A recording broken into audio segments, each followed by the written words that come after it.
Bonjour et bienvenue sur ma chaîne YouTube. Aujourd'hui, je vais te partager quelques astuces pour vivre une rentrée et une année scolaire sans stress et afin de diminuer la charge mentale. Donc, si tu veux des astuces pour mieux t'organiser cette année, c'est parti! La première astuce est de noter tout ce que tu as à faire. Personnellement, je ne fais pas du tout confiance à mon cerveau parce qu'il m'arrive d'oublier les choses très facilement. Alors que ce soit même pour organiser la rentrée, c'est-à-dire faire les fournitures, etc. Ou même pendant l'année scolaire, les rendez-vous médicaux, les goûters des enfants, etc. Je prends toujours le temps de tout noter, que ce soit sur une feuille de papier comme cela ou simplement sur une to-do list. Si vous voulez celle-ci, le lien est dans la description pour la télécharger.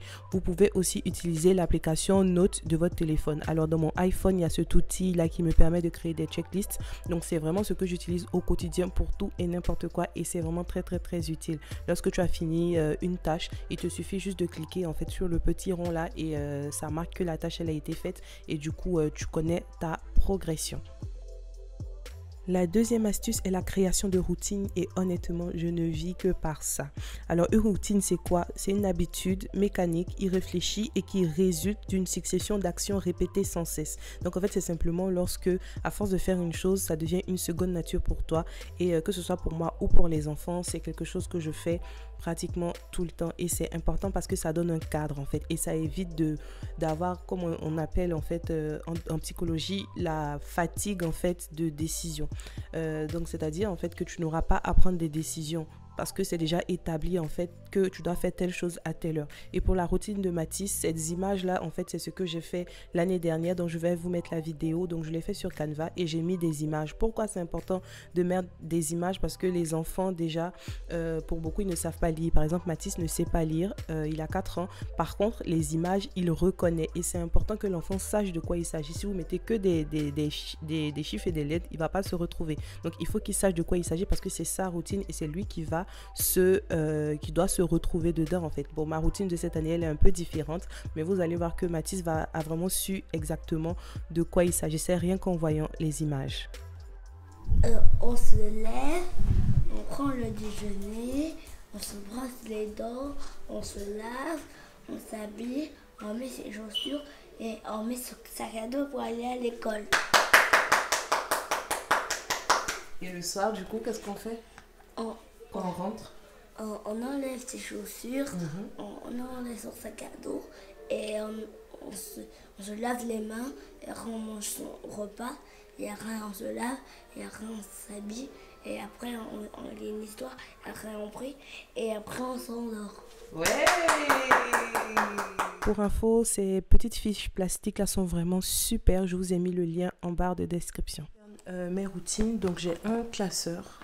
Mais bon, je ne l'utilise pas autant que je l'aurais souhaité et c'est que vers la fin de l'année scolaire que j'ai commencé à l'utiliser, donc voilà, je ne suis pas encore à fond dedans, mais au moins il y a tout ce dont j'ai besoin. Donc j'ai aussi des routines simplement parce que je veux savoir exactement ce que je dois faire et quel jour.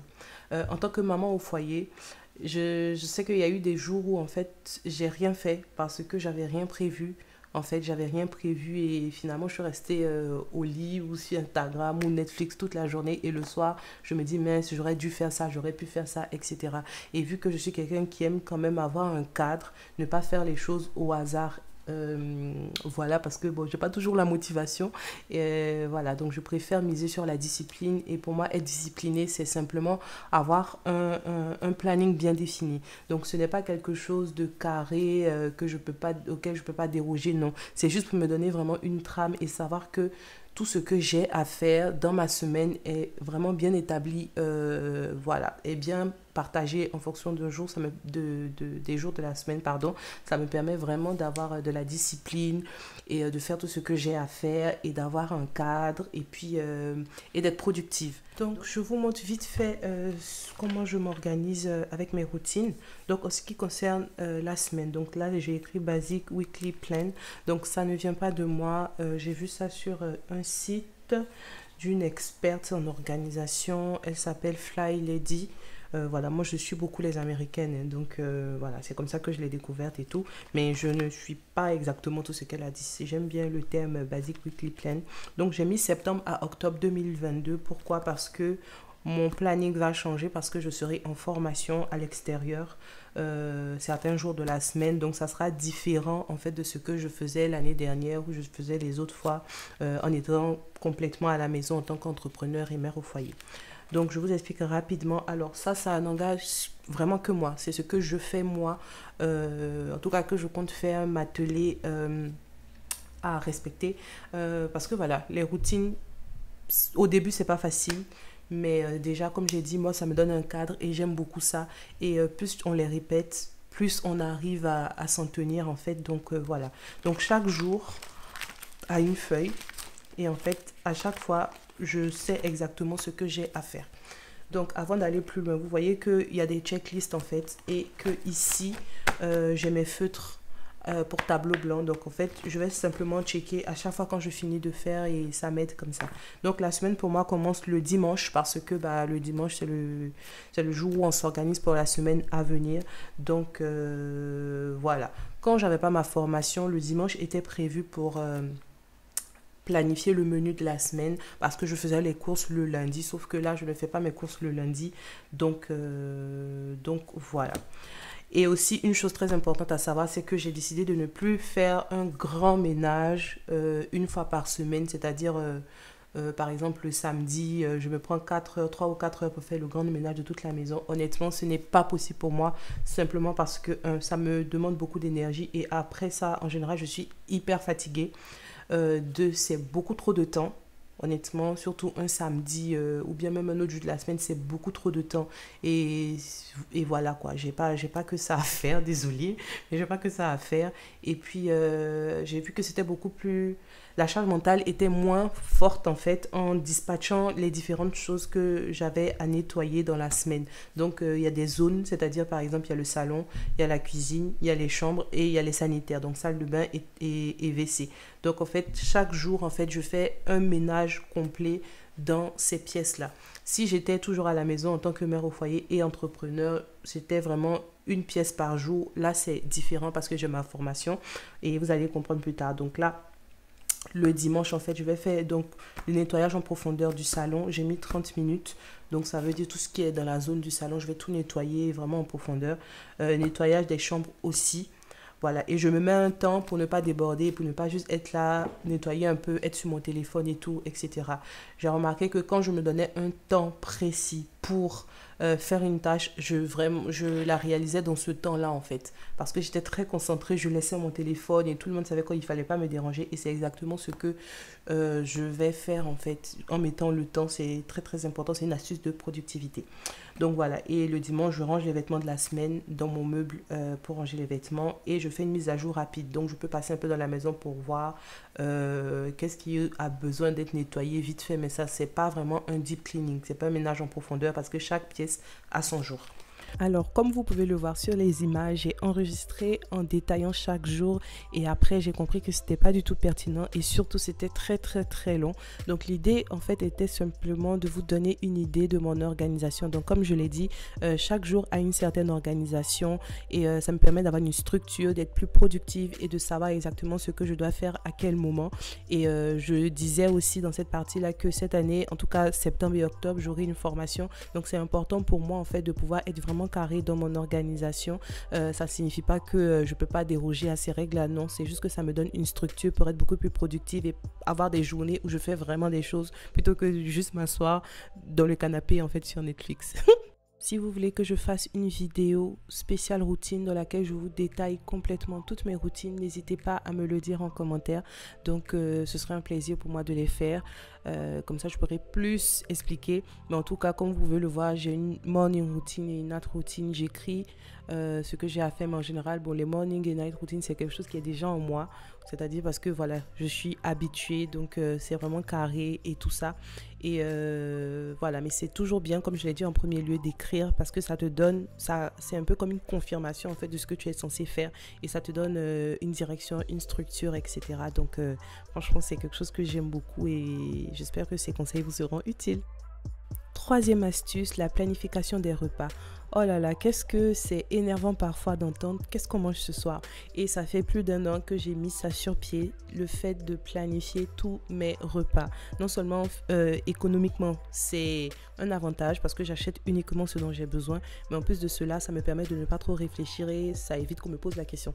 Donc ce que je fais, c'est que j'ai fait une liste en fait des repas potentiels que je peux faire, surtout les petits déjeuners que je peux faire potentiellement pour les enfants, et je m'organise. Chaque semaine, je choisis dans ma liste en fait ce que je peux cuisiner ce matin-là. Et quand j'ai pas d'idée, je vais tout simplement sur Pinterest et j'ai plein de recettes. Et ce que je fais, et il y a beaucoup ça sur les sites des Américains, donc si vous parlez anglais, c'est le top, c'est que je cherche des recettes et en fait sur les blogs culinaires et tout, on peut imprimer des recettes. Donc c'est ce que je vais faire exactement là. Donc quand je vois une recette qui me plaît, je l'imprime et je la mets dans mon cahier de recettes. En vrai, c'est un classeur classique, hein, acheté à 1 euro à Action.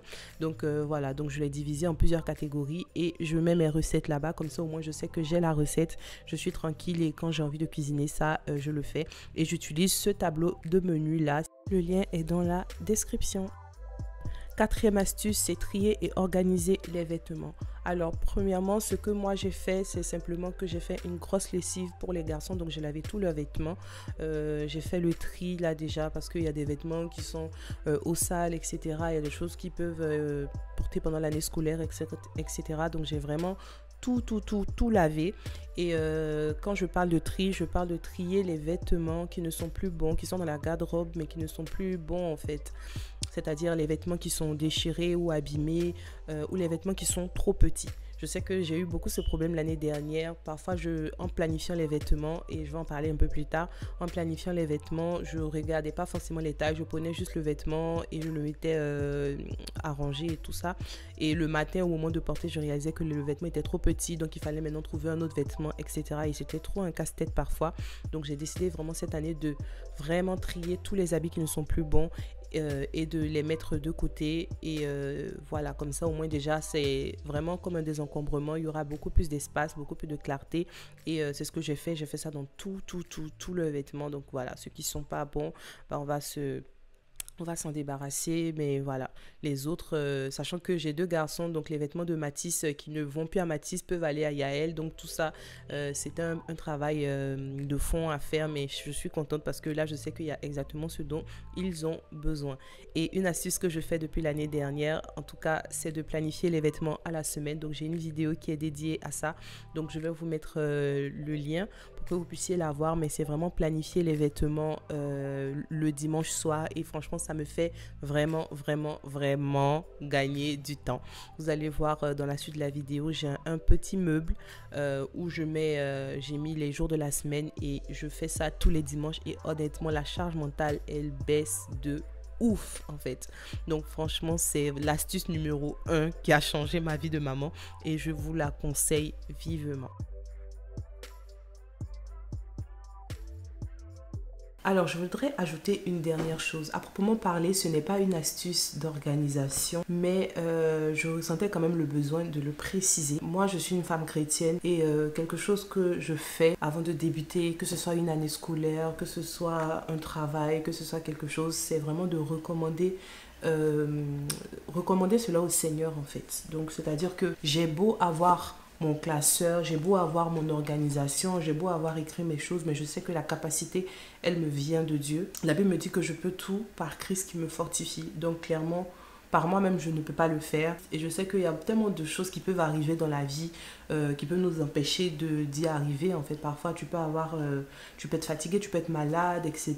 Et pour moi, c'est primordial, en fait, de prier. Prier. J'ai compris que toutes les fois où je priais, que le Seigneur me guide dans mon rôle de maman, il le faisait et les choses se passaient beaucoup mieux en fait. Et c'est une habitude. Donc avant même de commencer l'année, etc., un conseil si tu es une femme chrétienne, pour moi, c'est vraiment de te dire de prier. Recommande cette année scolaire, recommande tes enfants, recommande ton mari, recommande tes activités, recommande ton organisation, que le Seigneur lui-même te donne les moyens de pouvoir appliquer cette organisation-là, qu'il te donne les moyens de pouvoir trouver ton organisation. Ça, c'est l'organisation d'Esther Angora. Ça peut être une inspiration pour toi, mais Qu'est-ce que tu dois faire concrètement concernant ta famille? Moi, c'est ce que je fais qui concerne ma famille et qui va à ma famille. Toi, qu'est-ce qui va à ta famille? Qu'est-ce que de quoi ta famille a exactement besoin? C'est ce que tu dois prier, tu dois demander au Seigneur en fait, et il va te le montrer, il va t'inspirer, il va te conduire en fait dans cette nouvelle année scolaire qui commence. Chaque année scolaire, moi j'ai l'impression que c'est vraiment ça le début de l'année, et c'est toujours un moyen d'être renouvelé dans sa foi, renouvelé dans beaucoup de choses, et il faut te dire en fait que même si l'année scolaire dernière ne s'est pas très bien passée parce que tu n'étais pas organisé, parce que tu n'as pas fait ci, tu n'as pas pu réaliser ça, tu as encore la possibilité de commencer l'année sur un bon pied en fait. Tu as vraiment la possibilité de bien commencer cette année scolaire. Même si tu regardes cette vidéo et la rentrée est passée depuis 2 semaines, même si tu n'es pas marié, que tu n'as pas d'enfant, en tant que jeune femme, même étudiante, prie en fait, prie pour que cette année-là se passe bien et tu vas voir qu'elle va bien se passer. Mais il est moyen, fais ce que tu peux faire à ton niveau, prie pour avoir de la force, etc. Vraiment demande à Dieu ce dont tu as réellement besoin pour cette année-là. Comme je dis, ce n'est pas parce que l'année dernière tu n'as pas pu t'organiser que ça veut dire que cette année tu ne pourras pas non plus t'organiser. Moi cet été, honnêtement, ça s'est pas très bien passé parce que j'étais hyper fatiguée, j'étais avec les 2 garçons et j'avoue qu'ils avaient beaucoup d'énergie cet été. Donc franchement au niveau de mes routines, j'ai tout laissé. Si vous voyez dans mon classeur, comment dire ça, le calendrier là qui est au début, c'est en juin. C'est le calendrier de juin pour vous dire que juste juillet, août, j'ai rien fait parce que j'étais pas dans le mood, j'étais vraiment dépassée et tout ça. Mais ça ne signifie pas que cette fois je peux pas mieux m'organiser. Ça ne signifie pas que je suis une mauvaise maman. Ça ne signifie pas que c'est une fatalité, que je vais rester dans ça jusqu'à la fin. En fait non, je reprends les bonnes habitudes. Je reprends les bonnes habitudes. Je te dis pas aussi, vu comment Esther s'organise, moi je ne fais pas ça. Ça veut dire que je ne suis pas aussi organisée. Non, non, non. On n'a pas la même vie, on n'a pas les mêmes réalités, on n'a pas la même personnalité. Moi, ceux qui me connaissent dans la vraie vie savent que je suis quelqu'un de très carré. Je suis très très carré. J'aime la structure, un tantinet perfectionniste parfois. J'aime la structure, donc c'est pourquoi je fais ça, c'est pourquoi j'ai mes fiches et ça me rassure, ça me donne une sensation de contrôle. Mais ça c'est moi. Si tu es quelqu'un qui est plutôt spontané, vas-y avec ta spontanéité, et si tu es chrétien, prie pour que dans cette spontanéité là le Seigneur prenne le meilleur en fait pour t'aider à t'organiser pendant cette année scolaire. Vous n'avez pas besoin évidemment d'avoir un classeur, vous avez vos téléphones, vous avez tout ça. Donc en tout cas, prions pour recommander cette année au Seigneur, et je crois fermement que ça sera une année excellente par sa grâce. Et puis je te dis merci d'avoir regardé cette vidéo. Que Dieu te bénisse et à très bientôt sur ma chaîne pour une autre vidéo. Bye bye.